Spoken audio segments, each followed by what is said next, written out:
Carleton. I thank the member who is a participant in the Finance Committee for his intervention. I have a finance question.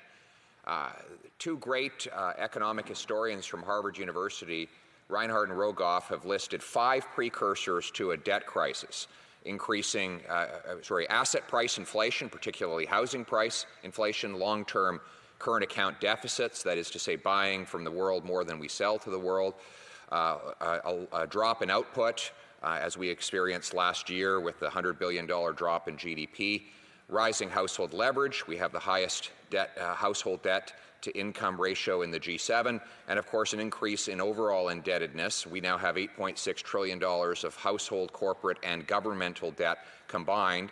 That's $4 of debt for every $1 of GDP. If interest rates rise before these incredible debt ratios decline, does the member believe we could face a debt crisis in Canada, a debt crisis of which I have warned in the past and am warning in the present? Does he share that concern, and what would he do to avoid it? Honourable member for New Westminster Burnaby.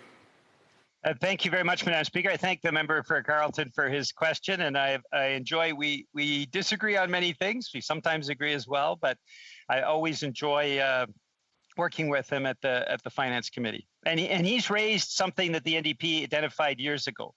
The household debt crisis is a crisis that was enacted both under the former Conservative government and the current Liberal government by a refusal to put in place a fair tax system. When we force Canadian families to go massively in debt for post-secondary education, to go in debt to pay for medication that their family depends on, to go into debt for housing because there's no affordable housing available. When we force Canadians to go into debt for all of those things, that creates a household debt crisis.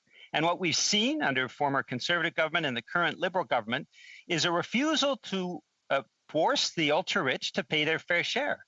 The household debt crisis is intrinsically linked to the crisis that we have, the lack of a fair tax system that I mentioned in my speech. $25 billion a year going to overseas tax havens, no wealth tax, no pandemic profits tax, and a refusal to make the ultra-rich pay their fair share.